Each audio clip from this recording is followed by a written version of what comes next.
ఒక్కసారి కొమ్మూరి గోల్డ్ కి కాల్ చేయండి. తాకట్లో ఉన్న మీ బంగారాన్ని విడిపించి మార్కెట్ ప్రైస్ కి వాళ్ళు కొనుక్కుని మిగతా డబ్బులు మీకు ఇచ్చేస్తారు. అందరికీ నమస్తే. వెల్కమ్ టు మనం టీవీ. నేను మీ తిరుపతి. తెలంగాణ మాజీ ముఖ్యమంత్రి బీఆర్ఎస్ పార్టీ అధినేత కల్వకుంట్ల చంద్రశేఖరరావు గారి ఇంటికి ఫోన్ ట్యాపింగ్కి సంబంధించినటువంటి విచారణకు రమ్మని చెప్పి సిట్ అధికారులు నోటీసులు ఇచ్చేటటువంటి కార్యక్రమం చేసినారు. ఏకంగా కేసీఆర్ నందీనగర్ ఇంటికి సిట్ అధికారులు పోయేటటువంటి కార్యక్రమం చేసిర్రు. పోయి నోటీసులు ఇచ్చేటటువంటి కార్యక్రమం చేసినారు. So KCR present Errapalli farm హౌస్లో ఉన్నటువంటి పరిస్థితి. నందీనగర్ ఇంటి దగ్గర కేసీఆర్ లేడు. కానీ నందీనగర్కి వెళ్ళి నందీనగర్ ఇంట్లో ఉన్నటువంటి అక్కడ కుటుంబ సభ్యులకు నోటీస్ ఇచ్చేటటువంటి కార్యక్రమం చేసినారు. ఆ నోటీస్లో చాలా క్లియర్గా కేసీఆర్ ఎక్కడ చెప్తే అక్కడ మేము విచారణకు వస్తాం, మేమే వస్తాం, కేసీఆర్ని విచారణ చేస్తాం, నందీనగర్ ఇంట్లో అయినా పర్లేదు, ఎర్రపల్లి ఫామ్ హౌస్లో అయినా పర్లేదు, మేము విచారణ చేస్తామంటూ కూడా పూర్తి స్థాయిలో పోలీసులు చెప్పేటటువంటి కార్యక్రమం చేసినారు. ఒకసారి ఆ సంబంధించినటువంటి నోటీస్ కూడా చాలా క్లియర్గా చూడవచ్చు. 160 సిఆర్పిసికి సంబంధించినటువంటి నోటీసు కేసీఆర్కి ఇచ్చేటటువంటి కార్యక్రమం చేస్తారు. జూబ్లీహిల్స్ పోలీస్ స్టేషన్ పరిధిలో వస్తుంది. సో జూబ్లీహిల్స్ పోలీస్ స్టేషన్కి విచారణకు రమ్మని చెప్పి సేమ్ నోటీస్ హరీష్ రావుకి ఇచ్చినారు, కేటీఆర్కి ఇచ్చినారు, సంతోష్ రావుకి ఇచ్చినారు. దాదాపు ఆ ముగ్గురికి సంబంధించినటువంటి విచారణ జూబ్లీహిల్స్ పోలీస్ స్టేషన్లోనే జరిగినటువంటి పరిస్థితి. సో ఇప్పుడు కేసీఆర్ కూడా ఫోన్ ట్యాపింగ్కి సంబంధించినటువంటి వ్యవహారంలో పోలీసులు విచారణకు రమ్మని చెప్పి నోటీస్ ఇచ్చేటటువంటి కార్యక్రమం చేశారు. కానీ నేరుగా కేసీఆర్కి సంబంధించినటువంటి నందీనగర్ ఇంటికి పోయేటటువంటి కార్యక్రమం చేశారు.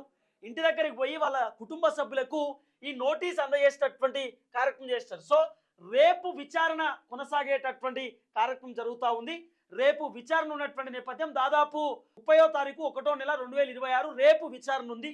సేమ్ 11-12ంటికి ఆ వ్యవధిలోనే కేసీఆర్కి సంబంధించినటువంటి విచారణ ఉండబోతున్నటువంటి పరిస్థితి. అయితే కేసీఆర్ని డైరెక్ట్ పోలీస్ స్టేషన్కి రమ్మని చెప్పలేదు. ఇప్పుడు హరీష్ రావుని జూబ్లీహిల్స్ పోలీస్ స్టేషన్ రమ్మని చెప్పారు, కేటీఆర్ని జూబ్లీహిల్స్ పోలీస్ స్టేషన్కి రమ్మని చెప్పారు, సంతోష్ రావుని జూబ్లీహిల్స్ పోలీస్ స్టేషన్ రమ్మని చెప్పారు. కానీ కేసీఆర్ను మాత్రం మీరు జూబ్లీహిల్స్ పోలీస్ స్టేషన్కి రండి, విచారణకు హాజరవ్వండి అని చెప్పి ఎక్కడ కూడా చెప్పలే. సో క్లియర్గా నోటీస్లో పేర్కొన్నది, మీరు విచారణ ఎక్కడ అంటే మేమే అక్కడికి వచ్చి విచారణ చేస్తాం, మేమే ఆ విచారణ దగ్గరకు వస్తామని చెప్పి అధికారులు చెప్పినారు. అంటే సీనియర్ సిటిజన్ కాబట్టి సో విచారణ అక్కడే చేస్తాం అంటే చట్టంలో కూడా వెసులుబాటు ఉందట. సీనియర్ సిటిజన్ కొంత సీనియర్ లీడర్ కాబట్టి సో అక్కడే వెళ్ళి విచారణ చేసేటటువంటి ఆలోచనలో కొంత పోలీసులు ఉన్నారట. అలాగే కేసీఆర్ ఒకవేళ విచారణ కనుక జూబ్లీహిల్స్ పోలీస్ స్టేషన్కో లేకపోతే ఇంకో బయటికి వస్తే అంత రచ్చరచ్చ అయ్యేటటువంటి అవకాశం కూడా ఉంటుంది. ఇటు బీఆర్ఎస్ పార్టీకి సంబంధించినటువంటి కార్యకర్తలు, నాయకులు ఒకేసారి బయటికి రావడం అంత ఆగమాగం పరిస్థితి ఉంటుంది. ఎందుకంటే ఆల్రెడీ హరీష్ రావు విచారణ పోయినప్పుడే బీఆర్ఎస్ పార్టీకి సంబంధించినటువంటి లీడర్లు నియోజకవర్గాల నుండి, జిల్లాల నుండి, మండలాల నుండి హరీష్ రావు కోసం వచ్చినారు. కేటీఆర్ జూబ్లీహిల్స్ పోలీస్ స్టేషన్కి విచారణకు పోయినప్పుడు మొత్తం రాష్ట్రంలో ఉన్నటువంటి బీఆర్ఎస్ పార్టీ లీడర్లు అందరూ హైదరాబాద్లోనే ఉన్నారు. కాబట్టి కేసీఆర్ కనుక జూబ్లీహిల్స్ పోలీస్ స్టేషన్ విచారణకు పోతే లీడర్లు అందరూ కూడా ఆగమాగం చేయవచ్చు, ఘర్షణ వాతావరణం ఉండొచ్చు, ఇబ్బందికరంగా మారవచ్చు, ల్యాండ్ ఆర్డర్ ఇష్యూస్ ప్రాబ్లం రావచ్చు అనేటటువంటి ఆలోచనతోటి ఇక కేసీఆర్ పోలీస్ స్టేషన్కి వచ్చుడేంది, మనమే కేసీఆర్ దగ్గర పోయి విచారణ చేద్దాం అనేటటువంటి ఆలోచనలో అధికారులు కూడా మేమే వస్తాం, మేమే విచారణ చేస్తామని చెప్పి కేసీఆర్కి చెప్పినారు అనేది కూడా కొంత వినబడుతున్నటువంటి వ్యవహారం. ఒకసారి నందీనగర్ ఇంటికి పోయినటువంటి ఆ వీడియో కూడా చూడవచ్చు. దాదాపు 2 అధికారులు పోయి కేసీఆర్కు నోటీసులు ఇచ్చేటటువంటి కార్యక్రమం చేసినారు.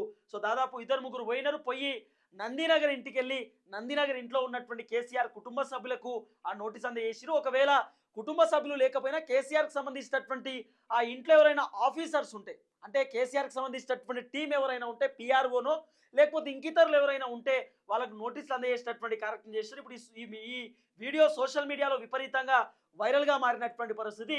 సో ఎట్టకేలకు ఆ సంబంధించినటువంటి నోటీస్ ఇచ్చినారు. ఫోన్ ట్యాపింగ్కి సంబంధించినటువంటి వ్యవహారంలో సేమ్ కేటీఆర్ను క్వశ్చన్ చేసినట్టు, హరీష్ రావుని క్వశ్చన్ చేసినట్టు కేసీఆర్ని కూడా సుమారు 5-6 గంటల పాటు క్వశ్చన్ చేసేటటువంటి అవకాశాలు కూడా కనబడుతున్నటువంటి పరిస్థితి.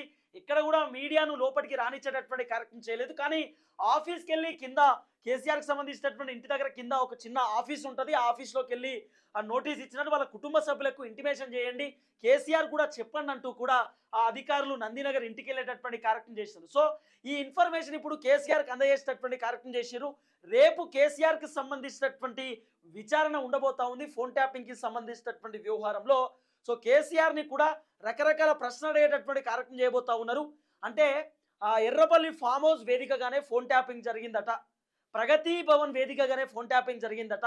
ప్రభాకర్ రావుతో మీరు ఫోన్ ట్యాపింగ్ చేయించారట. లేకపోతే ప్రణీత్ రావు మీకు ఎట్లా తెలుసు? ప్రణీత్ రావు ఎప్పుడైనా మీకు ఫోన్ చేసిండా? ప్రణీత్ రావుకి మీరు ఎప్పుడైనా ఆదేశాలు ఇచ్చిర్రా? ప్రభాకర్ రావు, ప్రణీత్ రావు మీ పేరే చెప్తున్నారు, బీఆర్ఎస్ సుప్రీం అంటున్నారు. మీరు ఈ ఫోన్ ట్యాపింగ్ వెనకాల ఏమన్నా ఉన్నారా? లేకపోతే ఒకవేళ ప్రభాకర్ రావుతో పాటు కేసీఆర్ని కూర్చోబెట్టి విచారణ చేసేటటువంటి అవకాశం ఉండొచ్చా? ఎందుకంటే ప్రభాకర్ రావు ఆయన ఎస్ఐబికి సంబంధించినటువంటి చీఫ్, ఐజీ, కీలకమైనటువంటి వ్యక్తి. ఆయన అమెరికాలో ఉన్నటువంటి నేపథ్యంలో కూడా ప్రభాకర్ రావును అమెరికా నుండి రెడ్ కార్నర్ నోటీసులు ఇచ్చి, లుకౌట్ నోటీసులు ఇచ్చి అమెరికా నుండి ప్రభాకర్ రావుని తీసుకొచ్చేటటువంటి కార్యక్రమం చేసినారు. కాబట్టి ప్రభాకర్ రావు ఫోన్ ట్యాపింగ్కి సంబంధించినటువంటి వ్యవహారంలో సిట్ అధికారులు ఒక స్టేట్మెంట్ రికార్డు చేసిరు. ఎవరైతే ఎస్ఐబికి సంబంధించినటువంటి పోలీస్ అధికారులు ఎవరైతే ఉన్నారో వాళ్ళని విచారణ చేసి వాళ్ళ దగ్గర నుండి స్టేట్మెంట్ రికార్డు చేసిరు. కాబట్టి ఆ స్టేట్మెంట్ని కేసీఆర్ ముందు పెట్టి ఏమన్నా క్వశ్చన్స్ అడిగేటటువంటి అవకాశం ఉండొచ్చా? లేకపోతే కేటీఆర్ విచారణ స్టేట్మెంటు, హరీష్ రావు విచారణ స్టేట్మెంటు, సంతోష్ రావుకి సంబంధించినటువంటి విచారణ స్టేట్మెంట్లు అన్నీ కూడా తీసి కేసీఆర్ ముందు పెట్టి కేసీఆర్ ఏమైనా క్వశ్చన్ అడగొచ్చా? అంటే తర్వాత వ్యాపారవేత్తలను బెదిరించిరని, తర్వాత పలాని లీడర్ల ఫోన్లు ట్యాప్ చేసిరు, జడ్జిల ఫోన్లు ట్యాప్ చేసిరు, చాలామంది ఫోన్ ట్యాపింగ్లు జరిగినాయి అంటూ కూడా రకరకాల పేర్లు వచ్చినాయి. దాదాపు కేటీఆర్కు 300 మంది పేర్లు అడిగి మరి వీళ్ళు మీకు తెలుసా, వీళ్ళతో ఎప్పుడైనా మాట్లాడిరా, వీళ్ళు ఎప్పుడైనా టచ్లోకి పోయిరా అని చెప్పి రకరకాలుగా అడిగిరట. సో కేసీఆర్ని కూడా ఇవే ప్రశ్నలు అడిగేటటువంటి అవకాశం ఉండొచ్చా అనేటటువంటి ఒక చర్చ కూడా నడుస్తున్నది. కానీ ఒకటి మాత్రం వాస్తవం, సిట్ అధికారులు హరీష్ రావుకు నోటీస్ ఇచ్చి, కేటీఆర్కు నోటీస్ ఇచ్చి, సంతోష్ రావుకు నోటీస్ ఇచ్చి మీరు జూబ్లీ హిల్స్ పోలీస్ స్టేషన్కు ఫోన్ ట్యాపింగ్కి సంబంధించినటువంటి వ్యవహారంలో విచారణకు రండి అని చెప్పి జూబ్లీ హిల్స్ పోలీస్ స్టేషన్ పిలిపించుకున్నారు. కానీ కేసీఆర్ రూటే వేరు, కేసీఆర్కి సంబంధించిన అంశమే వేరు. కేసీఆర్ పవర్ ఏందో ఇక్కడ అర్థమైంది.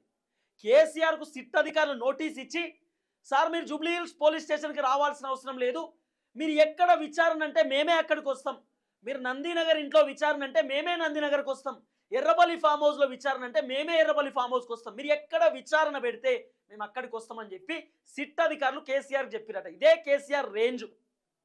ఎందుకంటే కేసీఆర్ బయటికి వస్తే ఆగమాగం పరిస్థితి.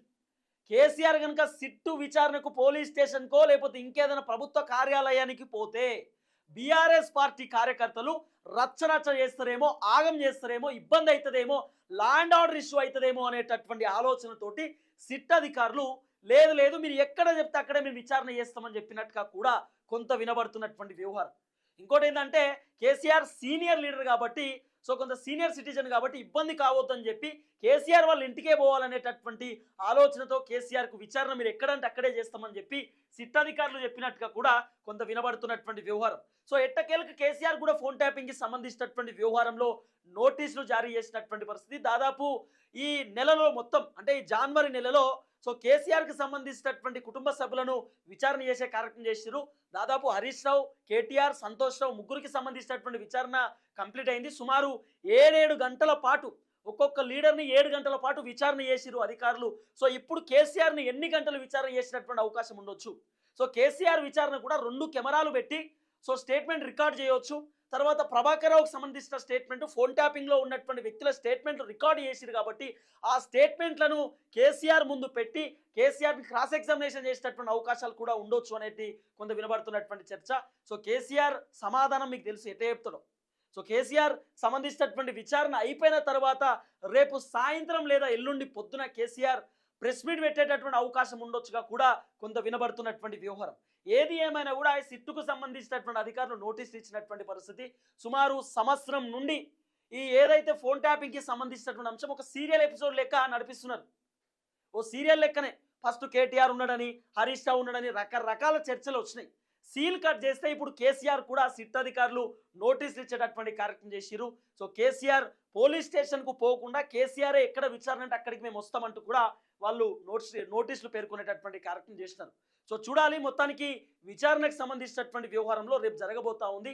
మరి విచారణకు కేసీఆర్కి సంబంధించిన అంశంలో బీఆర్ఎస్ పార్టీకి సంబంధించినటువంటి లీడర్లు అందరూ కూడా కేసీఆర్కి సంబంధించిన ఎర్రబల్లి ఫామ్ హౌస్కు చేరుకునేటటువంటి కార్యక్రమం చేయొచ్చు. ఆల్రెడీ బీఆర్ఎస్ పార్టీ లీడర్లు మాట్లాడేటటువంటి కార్యక్రమం కూడా చేస్తున్నారు. చూద్దాం ఏం జరగబోతుంది.